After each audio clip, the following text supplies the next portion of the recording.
السلام علیکم پیارے بچوں، کیسے ہیں آپ لوگ؟ میں آپ کی اردو کی معلمہ سیدہ شہلہ احمد۔ پیارے بچوں، آج آپ لوگوں کو معلوم ہے نا کہ ہم سبق قاضی جی کے اچار کا حصہ سوم پڑھیں گے۔ حصہ اول اور حصہ دوم ہم پڑھ چکے ہیں، اور آج ہم بلند خوانی کریں گے قاضی جی کے اچار کے حصہ سوم کی۔ لیکن اس سے پہلے میں آپ کو ایک خوشخبری سنانا چاہتی ہوں۔ آپ لوگوں کو معلوم ہے کہ میں اس وقت کہاں ہوں؟ دیکھیے بچوں، میں اس وقت آپ کی جماعت میں ہوں۔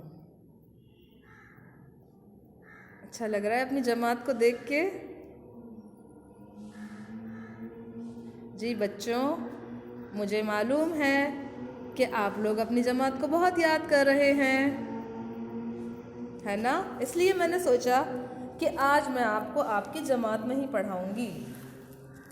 اور اس سے پہلے والی جو میں نے وہ لی تھی وہ بھی جماعت میں لی تھی، اسی لیے کہ آپ لوگوں کو یہ محسوس ہو کہ آپ اپنی جماعت میں ہی پڑھ رہی ہیں بیٹھ کے، ٹھیک ہے؟ کیونکہ مجھے بھی بہت لطف آ رہا ہے یہاں پڑھا کے۔ چلیے اب ہم آج کی پڑھائی شروع کرتے ہیں۔ آج ہم جو بلند خوانی کریں گے قاضی جی کے اچار کی، یہ دیکھیے یہ حصہ اول اور حصہ دوم ہم پڑھ چکے ہیں کل۔ صفحہ نمبر 84 اور صفحہ نمبر 85 کی بلند خوانی ہم کر چکے ہیں، اور آج ہم کریں گے قاضی جی کے اچار کے صفحہ نمبر 86 کی بلند خوانی۔ ٹھیک ہے بچوں؟ کھولی آپ لوگوں نے کتاب؟ جی، اب جہاں میں پڑھ رہی ہوں آپ لوگ دیکھتے جائیے، اور پھر میری بلند خوانی کے بعد آپ لوگ بھی بلند خوانی کی مشق کیجیے گا، ٹھیک ہے؟ بسم اللہ الرحمن الرحیم۔ قاضی صاحب بولے، ہاں بیٹی، یہ بات مجھ سے بڑھ کر کون جانتا ہے، لیکن تمہاری تعلیم پہلے آتی ہے۔ سلیم نے کہا، ہم آپ سے جو اچار اور مربے بنانا سیکھیں گے وہ بھی تو ایک طرح کی تعلیم ہے، یہ ہنر تمام عمر کام آئے گا۔ سلیم کی یہ بات سن کر سب خوش ہوئے اور آم کا اچار ڈالنے کا فیصلہ کر لیا گیا۔ قدرت کو شاید اسی فیصلے کا انتظار تھا۔ دوسرے یا تیسرے ہی دن زور کی آندھی آئی اور درختوں سے اتنے بہت سے کچے آم گرے کہ بازار میں ان کے انبار لگ گئے۔ انبار کا مطلب ہوتا ہے بچوں ڈھیر، پتہ ہے نا؟ یہ مترادف الفاظ میں پڑھا ہے آپ نے۔ انبار کا مترادف کیا ہوگا؟ ڈھیر، کہ بازار میں ان کے کچے آموں کے ڈھیر لگ گئے، ٹھیک ہے؟ اور آموں کے دام بھی کم ہو گئے۔ انور صاحب نے سلیم سے کہا، لو بھائی، موقع اچھا ہے، بازار جاؤ اور دیکھ بھال کر اچھی اچھی کیریاں لے آؤ۔ قاضی صاحب سے کہتے ہیں کہ اللہ کا نام لے کر کام شروع کریں۔ نجمہ کی امی بولی، ذرا اچھی طرح سوچ لیجئے، قاضی جی نے اچار کا کاروبار شروع کیا تو دنیا والے پتہ نہیں کیسی کیسی باتیں بنائیں گے۔ نجمہ نے بڑی سمجھداری کی بات کہی۔ وہ بولی، جو محنت کر کے حلال روزی کھاتا ہے وہ پھر دنیا والوں کی پرواہ نہیں کرتا۔ اگلی ہی صبح سبزی منڈی سے بہت عمدہ کچے آم آ گئے۔ عمدہ کا مطلب ہوتا ہے بہترین، یعنی بہت اچھے، ٹھیک ہے؟ نجمہ نے آم کاٹنے شروع کیے تو سب نے کہا، احتیاط سے، دھیان سے ہاتھ نہ کاٹ لینا۔ سلیم کاغذ قلم لے آیا تاکہ قاضی جی سے پوچھ کر اچار میں پڑنے والے مسالوں کے نام لکھ لے۔ سلیم اپنے پرانے جاننے والے پنساری سے مسالے خریدنے چلا گیا۔ پنساری اس دکان والے کو کہتے ہیں کہ جس کے پاس سارے ہر قسم کے مسالے ملتے ہیں، ٹھیک ہے؟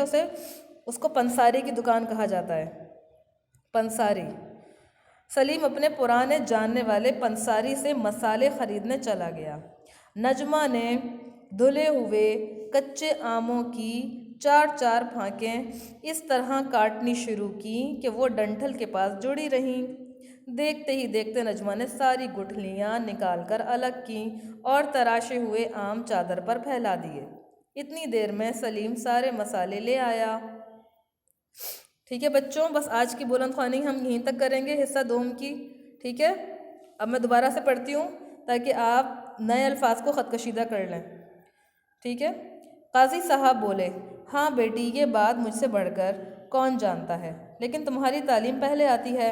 سلیم نے کہا ہم آپ سے جو اچار مربے بنانا سیکھیں گے وہ بھی تو ایک طرح کی تعلیم ہے، یہ ہنر تمام عمر کام آئے گا، ہنر کو خط کشیدہ کیجیے۔ سلیم کی یہ بات سن کر سب خوش ہوئے اور آم کا اچار ڈالنے کا فیصلہ کر لیا گیا۔ قدرت کو شاید اسی فیصلے کا انتظار تھا۔ دوسرے یا تیسرے ہی دن زور کی آندھی آئی، آندھی کو بھی خط کشیدہ کیجیے، اور درختوں سے اتنے بہت سے کچے آم گرے کہ بازار میں ان کے انبار لگ گئے، انبار کو بھی خط کشیدہ کیجیے۔ ٹھیک ہے، اگر انبار کا مترادف بنانے کے لیے کہا جائے آپ کو تو آپ آسانی سے انبار کا مترادف بنائیں گی۔ کیا بتایا تھا میں نے؟ جی ڈھیر، انبار کا مترادف ہے ڈھیر۔ ٹھیک ہے، انبار لگ گئے اور آموں کے دام بھی کم ہو گئے۔ انور صاحب نے سلیم سے کہا لو بھائی موقع اچھا ہے، بازار جاؤ اور دیکھ بھال کر اچھی اچھی کیریاں لے آؤ۔ کیریاں پتہ ہے نا بچوں آپ کو، کچے آم کو کیریا کہا جاتا ہے۔ قاضی صاحب سے کہتے ہیں کہ اللہ کا نام لے کر کام شروع کریں۔ نجمہ کی امی بولی ذرا اچھی طرح سوچ لیجئے، قاضی جی نے اچار کا کاروبار شروع کیا تو دنیا والے پتہ نہیں کیسی کیسی باتیں بنائیں گے۔ کاروبار کا مطلب پتہ ہے نا بچوں آپ کو، یعنی کوئی کام جو کیا جاتا ہے اس کو کاروبار کہتے ہیں۔ ٹھیک ہے، نجمہ نے بڑی سمجھداری کی بات کہی، سمجھداری کو بھی خط کشیدہ کیجیے۔ وہ بولی جو محنت کر کے حلال روزی کھاتا ہے وہ پھر دنیا والوں کی پرواہ نہیں کرتا۔ اگلی ہی صبح سبزی منڈی سے بہت عمدہ کچے آم آ گئے، عمدہ مانے بہترین، اس کو بھی خط کشیدہ کیجیے۔ نجمہ نے آم کاٹنے شروع کیے تو سب نے کہا احتیاط سے، دھیان سے، ہاتھ نہ کاٹ لینا۔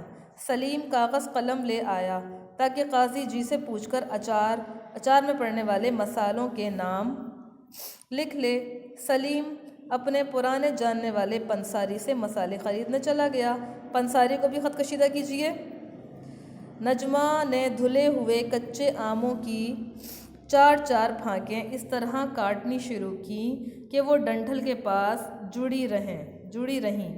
پھانکیں جو ہیں اس کو بھی خط کشیدہ کیجیے اور ڈنٹھل کو بھی خط کشیدہ کیجیے، یہ نئے الفاظ ہیں بالکل۔ ٹھیک ہے، دیکھتے ہی دیکھتے نجمہ نے ساری گٹھلیاں نکال کر الگ کیں اور تراشے ہوئے آم چادر پر پھیلا دیے۔ اتنی دیر میں سلیم سارے مسالے لے آیا۔ ٹھیک ہے بچوں، یہ تو ہو گئی بلند خوانی۔ اب بلند خوانی، میری بلند خوانی کے بعد آپ لوگ بھی بلند خوانی کریں گی۔ ٹھیک ہے، دیکھیے ہم نے آج کیا پڑھا ہے، قاضی جی کا اچار صفحہ نمبر 86 کی بلند خوانی، حصہ سوم کی بلند خوانی ہم نے کی ہے۔ ٹھیک ہے، اس کے نئے الفاظ کون کون سے ہیں؟ نئے الفاظ ہیں ہنر، پھانکیں، ڈنٹھل، انبار، پنساری، گٹھلیاں اور مسالے۔ ٹھیک ہے بچوں، ان الفاظ کی آپ کو مشق کرنی ہے، یہ نئے الفاظ ہیں۔ اور اس کے علاوہ جو میں نے آپ کو سوال دیا ہے آپ کی ورک شیٹ کے اندر، دیکھیں ہم اس کے مرکب الفاظ بھی کر چکے ہیں، مترادف الفاظ بھی کر چکے ہیں، ہم صفات بھی کر چکے ہیں اس سبق کی۔ ٹھیک ہے، لیکن یہ جو ہم نے صفحہ نمبر 86 پڑھا ہے آج، اس کے اندر سے جو مترادف الفاظ نکلے ہیں وہ یہ ہیں۔ ٹھیک ہے، میں نے آپ کو ورک شیٹ میں دیے ہوئے ہیں، چند مثالیں میں آپ کو ابھی بتا دیتی ہوں، سمجھا دیتی ہوں تاکہ آپ کو دقت پیش نہ آئے کوئی۔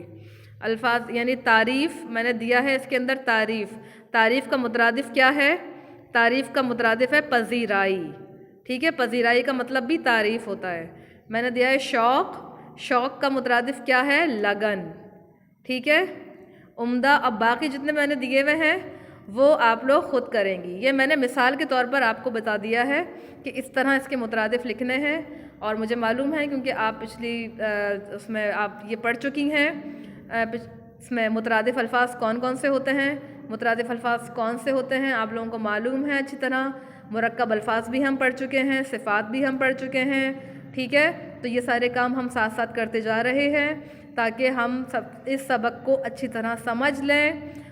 اس کے اندر جتنے نئی چیزیں آ رہی ہیں، جتنے نئے قواعد استعمال ہو رہے ہیں، ان سب کو ہم سمجھتے ہوئے آگے بڑھیں۔ ٹھیک ہے بچوں، بس آج کی کلاس میں نے یہیں ختم کی۔ اب آپ لوگ مجھے اجازت دیجیے، اپنا بہت خیال رکھیے گا، اور یہ جو میں نے آج ابھی بلند خوانی کی ہے اس کی مشق کیجیے گا، اس کو ایسے ہی کتاب کو بند کر کے نہیں رکھیے گا، اپنی امی یا بہن کسی کے ساتھ بھی بیٹھ کے آپ اس کی بلند خوانی کی مشق ضرور کیجیے گا تاکہ آپ کی بلند خوانی اچھی ہو جائے اور آپ کو اردو پڑھنی آ جائے، ٹھیک ہے؟ میں زوم کلاس میں اس کی بلند خوانی کرواؤں گی آپ سے۔ اب مجھے اجازت دیجیے، اللہ حافظ۔